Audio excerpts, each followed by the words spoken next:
Hello super friends and welcome to DC TV Talk, and in today's episode we are going to be discussing the upcoming crossover which has now been officially titled for the upcoming Arrowverse crossover, so let's discuss. So you heard me right, the upcoming 3-night crossover that is going to be taking place in the Arrowverse has been officially titled, and this crossover is going to be called Elseworlds. So we got this official poster released from Mark Guggenheim and the CW, which is detailing the type of things we can expect. Obviously we have the date of the crossover, which we already knew beforehand, and you get to see what is actually the Gotham skyline in the background with the Batwoman signal and the title Elseworlds. So let's just kind of dive into that. So before I dive into the title itself, I want to take a look at the city skyline that you can see. That is actually the skyline of Gotham. At first I thought it was probably just Star City, but if you actually look directly down the middle of the poster, you can actually see the building for Wayne Enterprises. So what does that tell you? I mean, it tells you that Bruce Wayne is going to be here. So, I mean, whether we actually see Bruce Wayne in this, whether we see him in the Batwoman show, whether he shows up in the crossover, whether we get any mention or reference of Batman is another question entirely. But it's really nice to see more recognition of Bruce Wayne in this world after Oliver Queen name-dropped him last season on Arrow. So to see it, you know, the Wayne Enterprises building, again, just reinforces that Bruce Wayne is in this universe.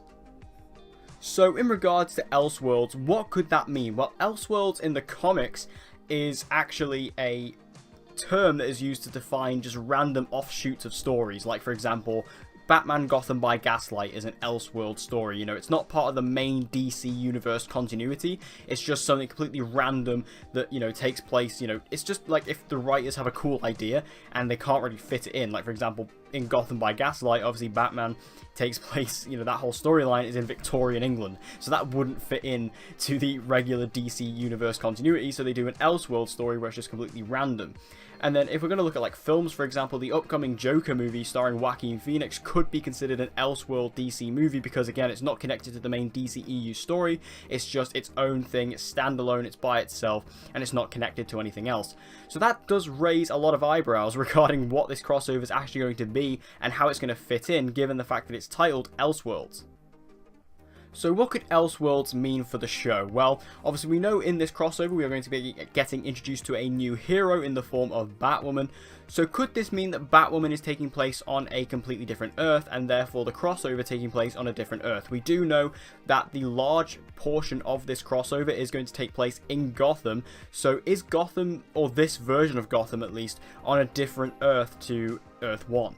Now, this does make a lot of sense, but again, it just seems a bit weird because obviously we're getting a Batwoman show that's going to be debuting on the CW from its pilot, so it does seem quite weird that they're going to be taking this to another Earth if that is the case.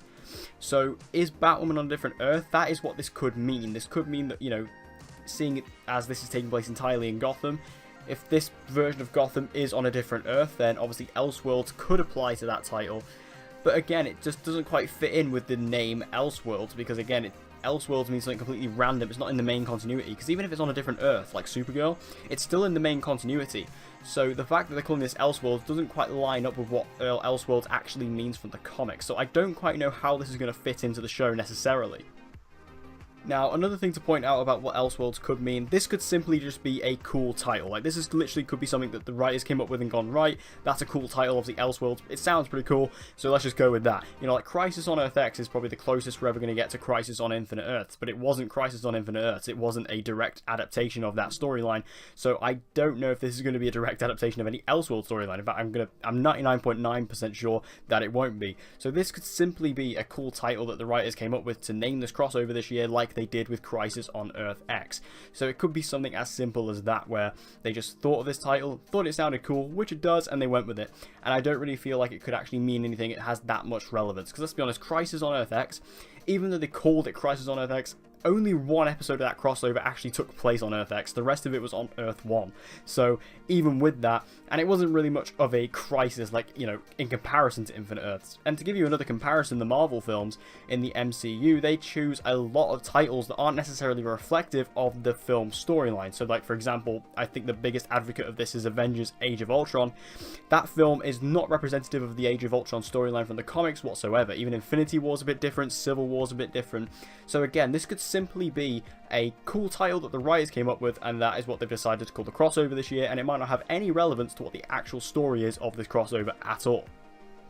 And just to remind you guys about a couple other things in regards to this crossover, as you can see at the bottom, we do have the official date. It's going to be kicking off on Sunday, the 9th of December with The Flash, going to be followed up on Monday, the 10th of December with Arrow, and then finishing on Tuesday, the 11th of December with Supergirl. So they are the dates, the 9th, the 10th, and the 11th of December being Flash, Arrow, and Supergirl respectively. And also, Legends of Tomorrow will not be taking part in this crossover. That episode is completely axed from this crossover completely. Legends of Tomorrow is going to be doing its entire own thing this season. None of the characters, as far as we are aware, are going to be showing up in this crossover, which is a real shame. I think it's really like a real missed opportunity to not have the Legends in this crossover, especially when, you know, the Legends are having Constantine on the team this season. I would have loved to have seen Constantine reunite with Oliver and, you know, also have, you know, his introduction and his rapport with other Arrowverse characters. I think that would have been a lot of fun. But the Legends aren't going to be in this crossover, so that's also just a quick reminder. Now, we could very well see some more news come out about this crossover very, very soon. Mark Guggenheim, when he posted this picture, did say very exciting casting news coming today. So he did say that we are going to be getting some interesting casting news. As to who they're going to be casting, I don't know. There are some people who are really getting their hopes up with that they might be casting Bruce Wayne or Batman, which would be insane. Obviously, I'll be here to cover it as soon as that news drops, but it'd be very interesting to see what they're going on. So make sure you stay tuned to the channel for any more news and videos that might or may not be coming up tonight. So thank you guys for watching this video. I hope you enjoyed it. If you did, please give it a like, it'll help me out a lot, and share this video with anyone and everyone you know who loves DC TV and get them to join the community. And as always guys, please subscribe for all of your latest content on Supergirl, The Flash, Legends of Tomorrow, Arrow and Black Lightning. And with all that said guys, I hope to see you again in my next video.